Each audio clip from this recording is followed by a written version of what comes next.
After his memory is wiped and his body is used for the sexual gratification of others, the enslaved cyborg Pinocchio is thrown onto the streets and left to wander in a daze, helpless and hopeless, seemingly adopted and nursed by Himiko, an unhoused young woman who lives within the inner sanctums of an unnamed building. Her ulterior motive is finally revealed when she shackles Pinocchio, intending to degrade and humiliate him for her own personal satisfaction. When the organisation who created Pinocchio wants him back for their own financial gain, everyone's seemingly out to dehumanise and attack Pinocchio. He has only one thing left to do, a sheer onslaught against anything and everything. This is Shozin Fukui's 964 Pinocchio, a hyperactive cyberpunk body horror with an exaggerated satiric edge, gushing pure kinetic chaos in its visual sensory overload. Many sequences even seemingly incomprehensible in the events they depict. Both volatile and violating, 964 Pinocchio is a film that, underneath all of its frantic spontaneity, offers commentary on the nature of exploitation and the necessity for bodily autonomy. One of the first things viewers will notice about 964 Pinocchio is how the film looks. It's crude, grubby, dirty, clearly low budget, and yet these are not restrictions for the film. The embraced imperfections become integral to the film's aesthetic and eventual unpredictability. At times it can certainly be difficult to watch, hard to determine what exactly is happening on the screen due to the darkness of the sequence, or even challenging our own endurance due to how grotesque the film becomes, with its gallons of blood, guts and vomit. This style, which embraces gritty imperfections, is the most apparent during scenes when characters, especially Pinocchio himself, scream and sprint through wide public spaces, heavily populated by citizens frightened by what they're witnessing. People in the background who may not even be paid extras due to the film's small budget, but simply real members of the public.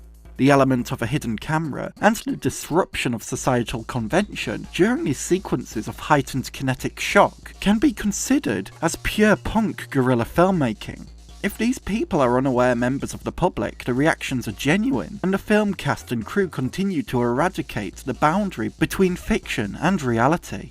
The impact is instantaneous, as if we're running alongside these crazed characters, or maybe we're even invited to consider how we'd react if we witnessed this ourselves, on our daily commute, or during our own shopping routines. A confrontational disruption of the capitalistic schedules we most likely fall within.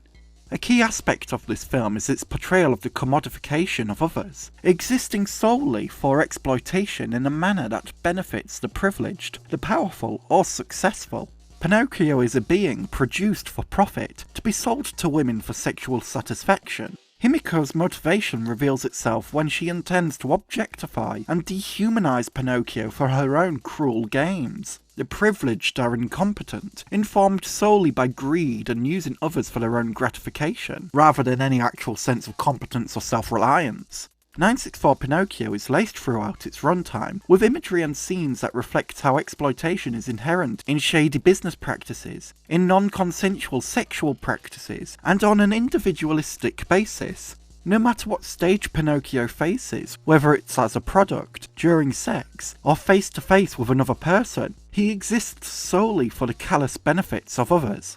Amidst the corporate foolishness of capitalist greed, and the inherent cruelty of human nature that intends to dehumanize others as lesser than, 964 Pinocchio proposes the necessity for bodily autonomy. When Pinocchio can take no more degradation, he lashes out and fights back. He screams and runs away. He breaks free from his shackles. He finally gets his revenge. While the depiction is hyper-violent and brutally hectic, through Pinocchio's own sense of resistance from the forces of oppression that limited his own bodily autonomy, the character earns his sense of freedom to an extent.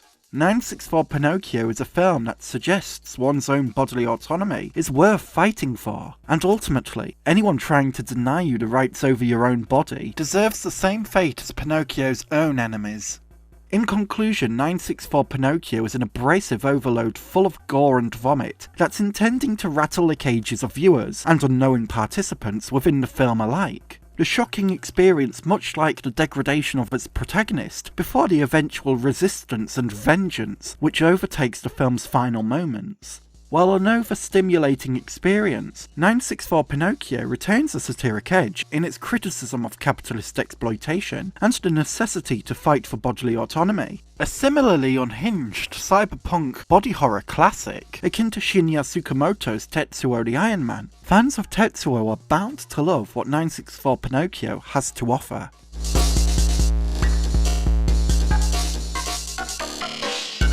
A special thank you to my incredible tier Patreon supporter Gil, and my super tier Patreon supporters Konstantin Bombelli, Jamie, and Anthony Orr.